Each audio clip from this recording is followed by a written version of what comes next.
never expect anything like this from me again. I'll talk about why I'm doing it in a second, but I just want to talk to all my family members that are watching this. Stop. The door's right there. You will be disturbed and confused by whatever is to follow. Just ignore it, go on with your day. Door. Okay, now that half of my subscribers are gone, let's talk about what this is. Long story, but I'll try to make it quick. Wait, let me show you my setup real quick. My camera's on this like little tripod in front of my TV screen, which I'm casting from my phone to like the entire script on a Google Doc. So that's what I'm working with. Skip to the time, it'll be on the screen. Skip to the time right there if you don't care. So my friend Caleb, who makes a bunch of shit posts on YouTube, I'm sorry buddy, that's what they are, was animating a 12-episode series that he adapted from a manga that he adapted from a book he wrote in high school with a bunch of his friends about their friend group being a magical boy harem surrounding self-insert Caleb. The whole thing is very purposefully bad, so after I released my video where I announced and explained my first major project as Lanky J, titled Dirt House, he asked me if I'd make the score for a series and provide some voice lines, and I said sure. A month or so later, we were in the mountains together watching Bakugan Season 1, which I was against because it was so boring. But these guys all wanted to keep watching because torturing my soul pleases them. At this point, Caleb was a little under halfway finished animating, and I was only finished with like 2 songs on the soundtrack. Each of them were taking me about a week to do, while Caleb was finishing episodes every few days. We made a bet that if I could somehow finish the soundtrack before he finished animating, he would have to watch Ready Player One, his least favorite movie. And if he finished it, I would have to watch Season 2 of Bakugan. I know 52 episodes is a whole lot longer than a 2-hour-long movie, but I'm a cocky bastard who thought I could finish this in a few days if I actually tried, so I said bet. Right after we got back from the mountains, I slammed through half of the songs in like a couple of days. My boys Fox and Nolan knew about this, and Caleb did not, so Fox suggested that we revise the bet. If I win, Caleb also writes Ready Player 2, but if he wins, I have to add Season 3 to my watch list. On the day before I was set to finish the soundtrack, Caleb's still having an entire 2 episodes to animate. Caleb DM'd me in Discord asking me why I've been so quiet about this. I kind of felt guilty for about to be destroying him so hard the next day that I told him that I only had a couple more songs to finish and that I'd be done by noon tomorrow. The next day I finished the song, sent the folder to him, and rubbed it in his face a little. Then, in return for my good sportsmanship, he sent me a video uploaded a few hours prior titled Suck It Bitch, containing all the animation for the series. He pulled an all-nighter and beat me by a matter of hours. I hate him. But after I finished watching Season 2 of Bakugan, he said I didn't have to watch Season 3 if I made a video essay on Season 2. So, here we go. Oh, and you're not getting a spoiler warning. What? That's right. You heard me. You're not getting a spoiler warning. I'm going to talk about Season 1 pretty briefly, but then I'm going to go really in detail into Season 2. I'm going to talk about every plot point, every character, everything in the soundtrack. I'm going to go into so much depth. And you won't know that you need to click off, because I didn't give you a spoiler warning. Oh, how evil am I? Very. Let me give you my general thoughts on Season 1 real quick. Note that everything I say here should be taken with a grain of salt because I was kind of watching it in background while I played Pokemon. I picked up enough from Season 1 that I feel pretty comfortable comparing it to Season 2, but if I actually sat down and watched this all the way through like I did with Season 2, I feel like I'd hate it just as much. The animation wasn't very good, but it was good enough, I guess. They recycled the same animation clips for attacks from specific Bakugan, and for some reason they used CG for the little ball versions of the Bakugan, rather than the big monster forms of them, which is a decision I don't understand. And no, the CG never looks good. The soundtrack is pretty good, especially the classic theme song. Gotta fight for what's right before it's gone, gone, gone. This is Bakugan. And that's it. None of the other tracks really stand out. It is extremely episodic, and by that I mean it's mostly slice of life. And while slice of life is a genre that a lot of people like, it only really works when you have like fun or interesting characters, memorable plot lines within the episodes, or well choreographed fight scenes for a show like this. Season 1's characters were bland and often annoying, the story for each episode is very formulaic, and the overarching plot is not interesting at all, except for maybe the twist that Alice is a masquerade, and the fights were all a bore to get through, despite taking up like half of each episode. I liked the game when I was a kid. I liked the show kind of when I was a kid. Like I watched it kind of on and off again. I have some nostalgia for it, but I did not enjoy my rewatch of Season 1. That's what I thought about Season 1. The rest of this video is going to be about Season 2. Yes, I realize that I'm criticizing a kid's show, but I had to sit through it as an adult, so that's the way I'm going to be reviewing it as an adult. In this video essay slash analysis slash rant slash review, I will be reviewing each and every aspect of Bakugan Season 2 New Vestroya in depth to the best of my ability, mostly from memory. So I'm just going to talk about the plot, specifically my experience watching the show, and I'll go into more detail about certain aspects of the show as they come up. This entire video is based off of my memory of the show, also a little bit of Wikipedia, while I was playing Pokemon. I didn't really do much research or fact-checking. I'm sorry. I guess you could call this more of a scripted rant than anything, really. Okay, here we go. So the show starts with a quick recap of Season 1 and the opening, so let's talk a little bit about the sound design. Last season's opening was definitely my favorite part of the show last time around. It had that classic Saturday morning cartoon rock kind of thing going on. I'll admit, I was looking forward to seeing what they would do this season for the theme song. So I started thinking, ooh, are they gonna do like a remix of the original, or maybe like an entirely new, different song? Let's check it out. What are you gonna do? The odds are stacked against you. Back against the wall, gotta give it your all. Oh, I'm sorry, that was the opening for Season 1. This is the opening for Season 2. What are you gonna do? The odds are stacked against you.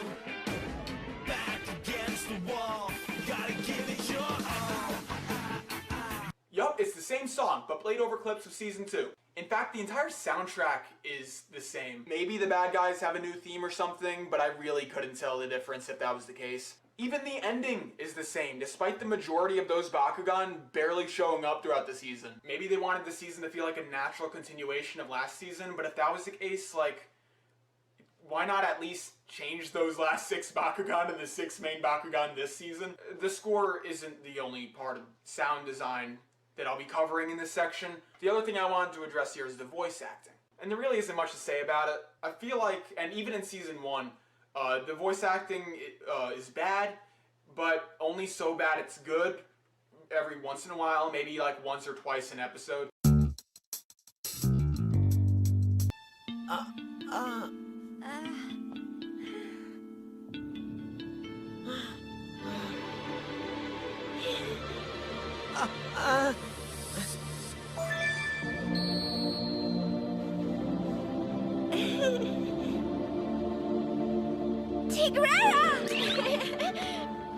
You're really here! I was so worried about you! I'm happy to see you too, Runo. What can I say? Ladies love the Bakugan. Bruno, he's a no-good, thoughtless guy who hasn't called me in forever. Forget Billy, I'm so over that dude. You ever wish you belonged to a boy brawler? Not really. Girls may talk more, but they smell way better. Hey!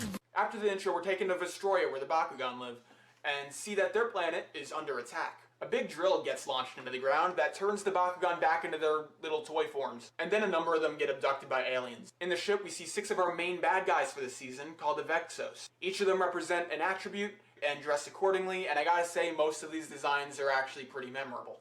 These are their real names: Link Volan, Volt Luster, Shadow Prove, Maylene Pharaoh, Gus Grav, and Spectra Phantom.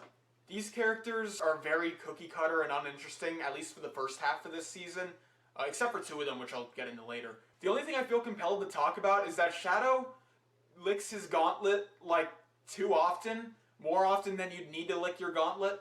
Okay, editing Joe here. I can't find any clips of Shadow licking his gauntlet, and I'm not going to rewatch the whole series trying to find a clip of him licking his gauntlet. Also, I don't think I gave him enough credit here. Shadow's pretty wacky and kind of fun to watch. Here are a couple clips I did find. Have to plan carefully.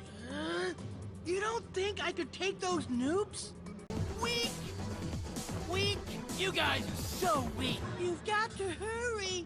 Help me, Ace! I need you!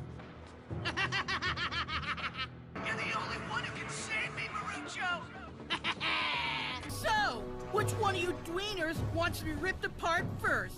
Of course, I could crush you both at the same time. No worries, Runo. I shouldn't have ditched you guys in the first place. It's all my fault. No, I told Dan to leave you behind. My apologies. And they all hugged and lived happily ever after. Not. Sorry, kiddies. This ride is closed. Shadow Pro, get out of my way! Who's gonna make me move? Scrawny? This one tastes like victory. Ability, activate! Oh, and I don't really know where to put the discussion about visuals, so I'll put it right here real quick. The animation and art style carry over from Season 1 with no major differences from the way they handled it in Season 1. They still recycle a lot, but I guess that's fine. Some of the main cast from Season 1 gets some visual upgrades, and I actually do like their new designs more. Oh, and that alien race I mentioned that was introduced is called the Vestals. Not to be confused with the Vexos, which are just 6 Vestals that are really good at Bakugan. The Vestals look like humans, but have a slight gradient over their eyes, kind of, which is kind of lame as fuck. They could have made them look like this, or this, or this. No, the Vestals are just humans. But their eyes are kind of wacky, though. New Vestroia, where the Vestals live, isn't much different than Earth visually, either. I think there's slightly more CG in this season, notably with this horde of ships near the end of the season, and with the monster form of some of the metal Bakugan. But that's really it. There's really not much else to say about the visuals other than the new Bakugan, which are all pretty forgettable. Like, Helios, I guess, looks cool, even if his voice makes me want to slit my throat and bleed out over my cheap carpet. You are the last of the new 6 fighting Bakugan. After the title card, we're shot a little bit into the future, where it's revealed that the Vexos have 4 of the main Bakugan from last season, and whoops, now thanks to this fucking idiot, now they have 5. Which are all stone statues that belong to this Prince Hydron character, who twirls his hair every now and then, and doesn't do anything of importance, really, until the second half of the season. Oh, and the 6th God Bakugan warp Drago to Earth, I guess, to pick up some 16-year-olds. Then the show cuts to the gang from last season in a park. And if you don't remember their names, it's Dan, Runo, Marucho, Julie, Mr. Hotshot himself, Shun, and Alice. So they're all in this park except for Alice, who's doing something, I don't know, and Shun, who no one can get in contact with, and for some reason they haven't called the police despite their friend clearly being missing. So anyway, they get struck by lightning, and a hole appears, and Drago pops out, and he's like, Dan, you gotta come with me to Vestroia. And Dan's like, can my friends come? And his friends all look excited to go, and Drago says, everyone except Dan turn around. And they do, and Drago tells Dan no at full volume, and then they jump into the portal, and then it closes behind them. It may sound really funny, and it is. This was extremely, albeit very unintentionally funny, but that's really the only laugh you get from like the first 4 episodes of the show, so cherish that. Little did Dan and Drago know that one of their friends had 2 fully functioning ears. Now, who did the writers decide to include as a main character in this season? Was it Runo? That could be interesting, seeing how Dan and Runo's relationship is built since last season. What about Julie? There could be some funny moments there. It was Marucho. Don't hold your breath. It was fucking Marucho. I hate Marucho. Idiot fucking short fucking goddamn Marucho. It was Marucho. I hate Marucho. According to my calculations, shut the fuck up, Marucho. And I hate Marucho, so this series was already off to a really bad start for me. You know what? Fuck it. Let's use this opportunity to talk about the main characters from last season. Dan is protagonist Kun, so he wins pretty much every battle and flicks his nose, and that's it. That's all there is to his character. Spoiler alert, Shun is missing because I was up in the mountains by myself, working on my ninja skills, when suddenly a crack in the dimension appeared in front of me. But any sort of edginess his character had last season that kind of reminded you of Kaiba from Yu-Gi-Oh! Is just gone. He's not Mr. Hotshot anymore, he's just Diet Dan, but he used the grappling hook once. So don't go thinking they did anything interesting with the ninja aspect of him, because they didn't. The 3 main girls were shafted this season, at least for most of it. The gang goes back to Earth at a couple points, so they do get some screen time, but now they're mostly side characters to make room for the new additions to the squad. Which kind of sucks. Alice's split personality was pretty neat last season, and we only get to see that, like, once this season, I think. And even though some of the romantic side plot is really bad this season, It's still more entertaining than anything Marucho brings to the table. Marucho! Fucking Marucho! I hate his voice. I hate the things he does. I hate that he gets his own entire episode. I hate that they replaced Preyas, who was already annoying, with a more annoying Preyas. I hate that the show says he's smart because he says according to my calculations, and he adds nothing. He doesn't know shit about the aliens or the new features introduced in the season, so a lot of the new characters do most of the expositing to Dan. So why do we even need Marucho? Who thought this was a good idea? He's whiny and irritating, and I hate him. I hate him. Let's just keep it moving. Dan and Marucho are warped into Vestroia and meet the Resistance, who are basically fighting for Bakugan rights. Apparently, Earth isn't the only place the Bakugan were sent to last season. These Guys Home, whatever it's called, also got a taste of Bakugan fever in 2009. But the general public doesn't realize that these creatures are sentient. For some reason, even though half of them can speak fluent English. The bad guys do know though, and they work for an evil king and a scientist. More on them later. Let's talk about who they've decided to replace the old cast with. We have Dan and Marucho, of course. Shun, who joins up later. Mira Furman, who uses the ground type Bakugan, and has a brother who mysteriously vanished a long time ago. Ooh, I wonder who that could be. Baron Leltoy, who is my second least favorite character.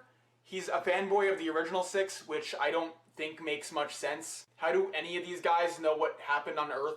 Was it explained? I don't know. But yeah, he's really annoying and loud, and he uses the whiteys. And then there's Ace Grit, who honestly I just forgot. Like, within seconds of him being introduced, he uses the Dark Ones, and I remember nothing about him.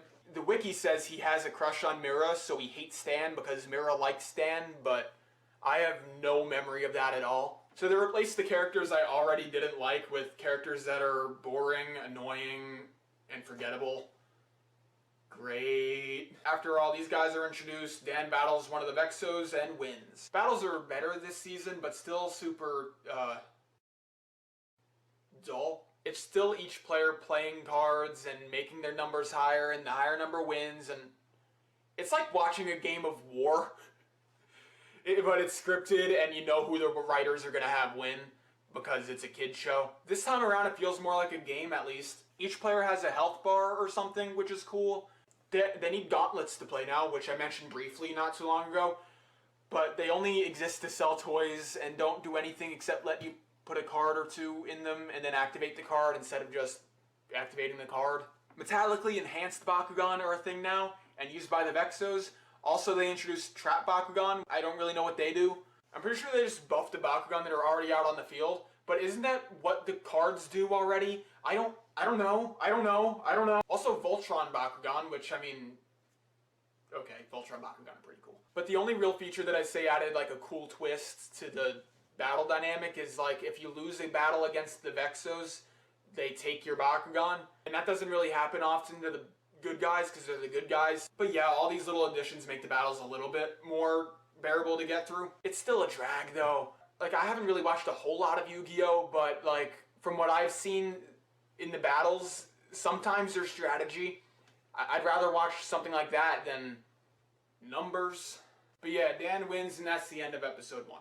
The rest of the show, with the exception of a few episodes, are all kind of a blur to me. So I'm going to talk about the rest of the plot of the show, and talk about characters as they become relevant. Ready? Okay. Mira gives some backstory about the Resistance, and I'm pretty sure this is where it's revealed that her dad is actually that science guy that works for the king and tortures Bakugan for military stuff, or something, I guess. And then nothing happens in episode 3. But episode 4 made me mad. They gave Marucho his own episode, and he goes out to find his own Bakugan. Preyas is a Kirby down special at the moment, and like I said before, I can't stand this new one. Her voice gets very annoying very quickly. Wind and rain combine! Land onwards, Elfin, appear, Marucho!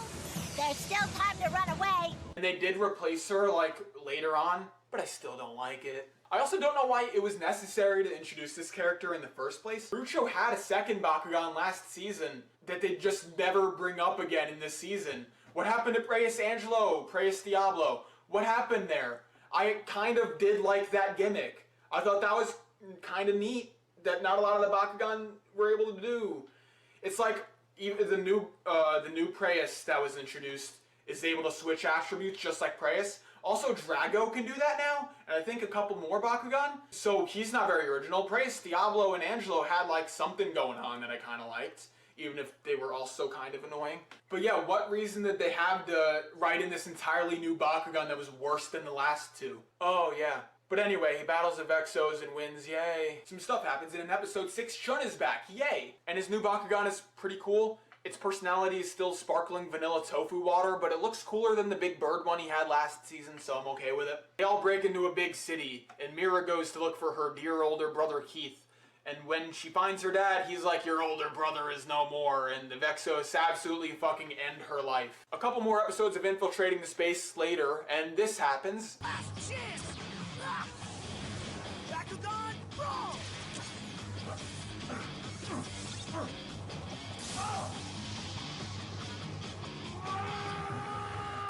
And everyone learns the truth about the Bakugan. Somehow this action and this result are linked. And then we get to episode 10, and it's a dumb one. Runo really misses her boyfriend Dan. So she and Julie go to Alice's house, use a transporter her grandpa made without asking how it works at all. Julie slams some buttons, which is a recurring thing in this season, weirdly enough. And Runo ends up between dimensions with a time limit before she dies. She kind of phases through stuff, and everyone who is important on the planet is able to hear her, but that's it. So the Resistance finds her and has to get her to the portal so she doesn't, you know, die. But the bad guys show up, and they're like, aha, we have the chance to get one of the really, really good guys from last season out of the picture. So basically they're trying to kill her, but it's also really dumb because she could just, like, phase through them? How do they plan on stopping her? And then Marucho pops up from behind Dan, and so I'm thinking, okay, the smart one, he's obviously gonna point out. He doesn't point it out! He says, don't worry, Dan, you take her to the portal, I'll hold them off. Like, dude, there's no threat here. Just walk through them. It takes no effort and you won't die. And then a handful of them end up going to Earth too. Dan, Mira, Baron, Spectra, Gus, and Link. Also Runo, she doesn't die. Then they just kind of fuck around on Earth for a long time, and this happens. What's this? An exclusive photo of little baby Runo? Aww. Who's the cute baby? Looking at that sweet innocent face. Who could have predicted the fierce warrior this girl would grow up to become? No one, that's who. It's just too cool. You know, something's not right with that boy. This happens. Master Spectra, wake up.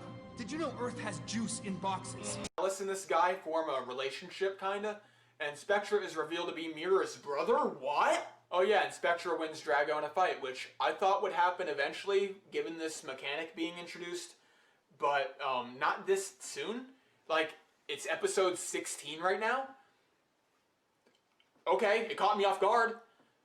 Good for Bakugan Season 2 New Vestroya. I was kind of interested in seeing how long the writers could go without giving Dan this overpowered Jesus dragon. 3 episodes is the answer to that. But anyway, Dan decides to do some training to get him back. Wait, why does Dan need to do any kind of physical training at all? What energy does he really put into battles? Like, he throws the ball, but why train speed and stamina? Oh, he looks so peaceful lying there all unconscious. He's dying! Oh my god, I keep forgetting that Ace exists. Where's he at?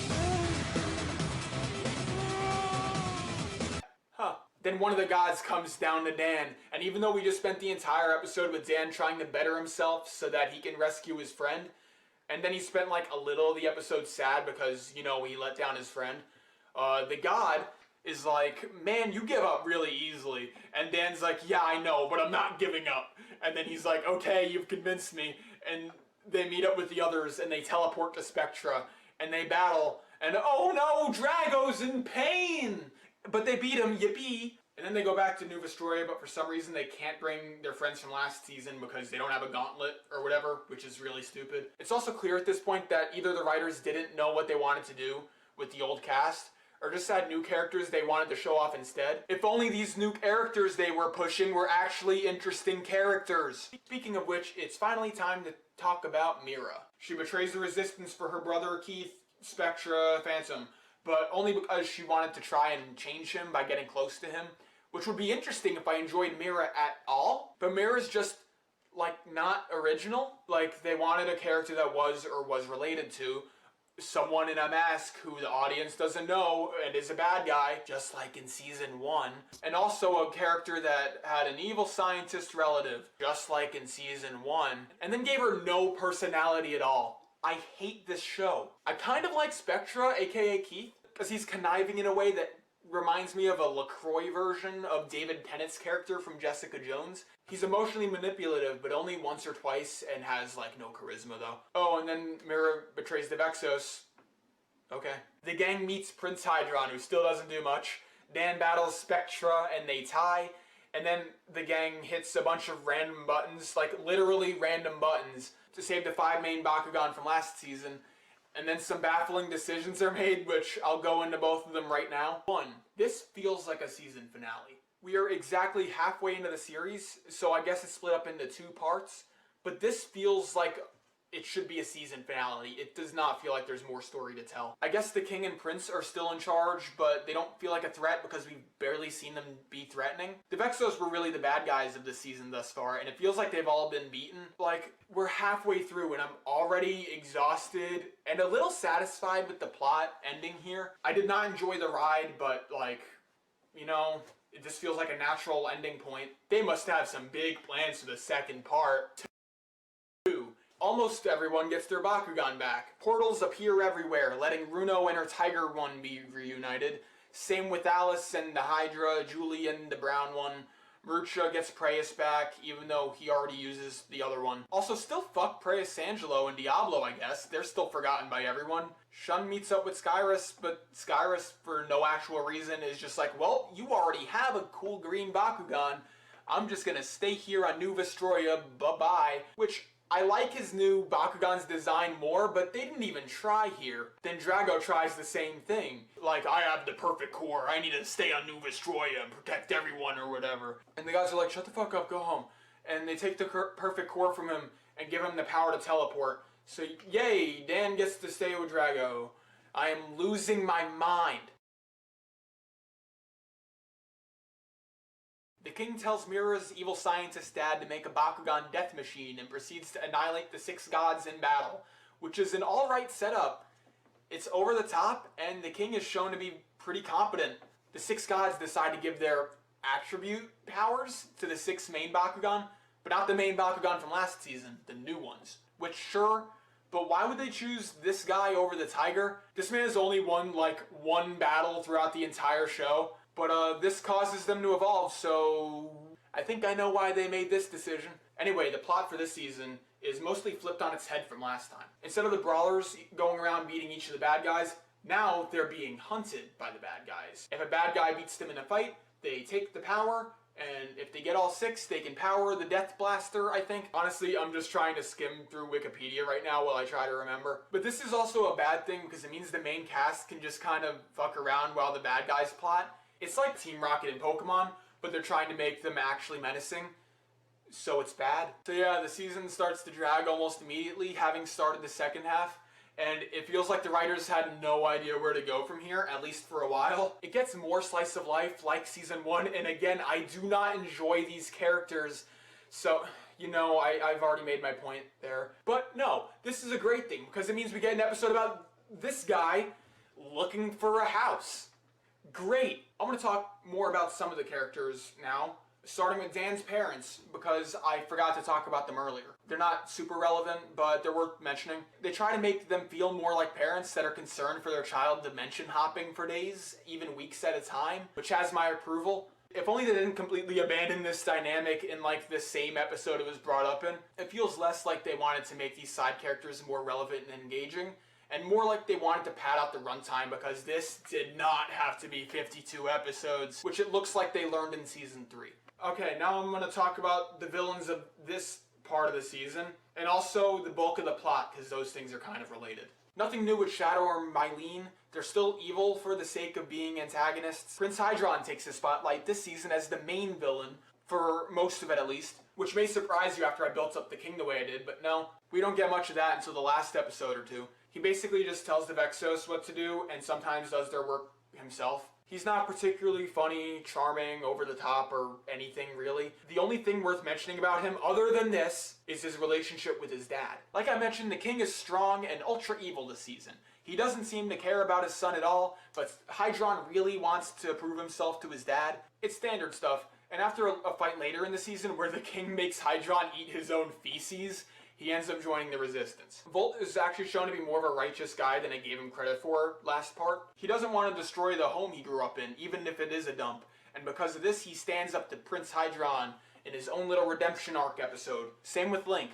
But it's because Prince Hydron wants to destroy Earth, I think. But Alice lives on Earth, and she gave him food and was nice to him, so he has his own little redemption arc episode, too, which, even though I still don't care, were both highlight episodes of this shit show. Spectra ends up joining the Resistance after realizing he couldn't beat Dan at full power anymore because Drago evolved, and also I think he wanted to be with his sister, but I don't remember that being the case. He's nice to the addition to the squad, nothing really else to say there. Probably would be my favorite if Helios's voice didn't give me internal bleeding. Gus also left around the time Spectra did, and I don't remember a single thing about him other than, oh yeah, that's right.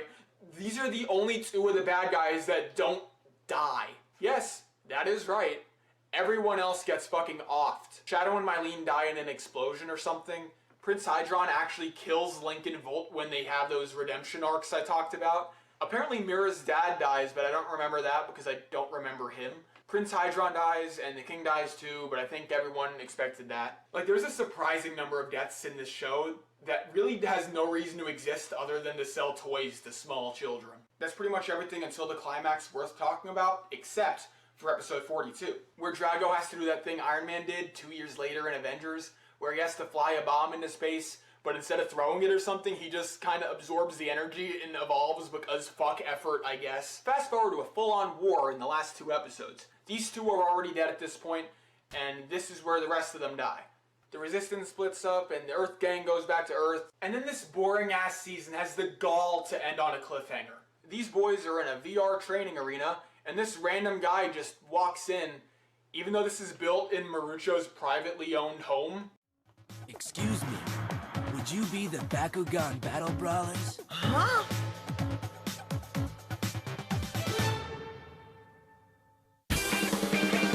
And it just ends. It feels less like a season finale than that episode halfway through the season did. And you know what? Just like how that ended so abruptly. Let's talk about themes real quick. Themes like sacrificing for the greater good and redemption are prevalent every now and then, but the one that really stood out to me is the odd fixation on technology bad sometimes. Cybernetically enhancing your Bakugan, despicable.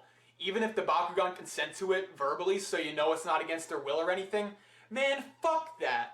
For some reason, the writers thought it would be a good idea to have the protagonist tell the bad guys it's immoral to use cyborg Bakugan, even though they're trying to sell actual toys of them. Like, it just seems very counterintuitive, and they don't really give a good reason as to why it's a bad thing. The only Bakugan that get enhanced are all chill with it and like it. And when the Voltron Bakugan are introduced, the good guys are like, ew, disgusting, go to jail. But then Dan's like, Drago, we can't beat them without doing it too. And Drago's like, no. And Dan's like, yes. And Drago's like, well, okay then. And then suddenly it's cool. Spectra doesn't force Helios to go through with this, while Dan is clearly pressuring Drago. So from the audience perspective, this paints Dan as more of the bad guy. This isn't addressed in the show at all as a flaw, so I guess the Bakugan Battle Boomers are supposed to be the good guys here. Dan is a hypocrite, anti-progress, and the perfect good guy character, and all these things clash and it irritates me. Anyway, that's it. Those are my specific thoughts on Bakugan Season 2 New Vestroia. When I started writing this, I wanted to rip the show to shreds, but in retrospect, it's not that bad. Just not for me, I think. I did not enjoy my time at all, and while that's probably a personal preference thing, it's hard for me to see why anyone but dumb children could watch it. I know the show is probably better watched 1 episode a week, every Saturday morning on Cartoon Network, but honestly, I don't even think it's worth that time. Even as a kid, I wasn't a huge fan of the show, even though I did own quite a bit of the toys. Time to break it down again. Animation and character design, 6, better than last season. Not a whole lot of change in style or anything, but the bad guys have more memorable designs, and the animation looks like it's improved slightly. Plus, the good guys' new designs look much better. Sound design, mostly score and voice acting. 4, worse than last season, not in a good way. Recycled music, and the voice acting is still bad, but less funny bad than it was last season for me. Plus, last season only had 2 voice actors I hated. This one upped it to 5, even if they did end up replacing one of the voice actors early on. The plot, 4, better than last season. The plot was already dragging in part 1, but it shows in part 2 that they did not care at all. Yu-Gi-Oh!, Pokemon, even Beyblade are all shows that have something worth watching for, but this show is just bland and dumb, and again, I cannot stress this enough, a kind of dumb that is rarely entertaining. It's just so convoluted that I didn't even mention a lot of the stuff that happens in the background in the second half because it does not matter at all. I'd still say that the first half was better than last season plot-wise, and the setup for the second half was alright too, but it's still not good and boring. Characters, 2, worse than last season somehow. I went into vivid detail on my disdain for the characters this season throughout the video, so I'll keep this one short. The old characters got worse, the new characters were mostly boring, and the guy that licks his gauntlet was killed off. Action, 2, better than last season. I was not enticed by the battling this time around, but it was still more entertaining than last season. All the little things they added made it a little easier to get through, even if it was still just kids playing with calculators for 10 minutes an episode. Seeing what they did with the Voltron Bakugan was neat when they did that, and Life Gauges made us feel more like an actual game. Overall score, 3 or 4. I would not recommend this show to anyone that isn't already into these types of shows. It may be good background noise, but I prefer to listen to something good while I'm working on stuff. And now, for the answer to the question you've all been waiting for. No. Sit on benches. Creepers can't get over my fences. End realm, it's mine. Bring the wheat and a big sign. Chicken feather. Don't use this against the wither. Dig down deeper. Maybe keep an eye out for a creeper.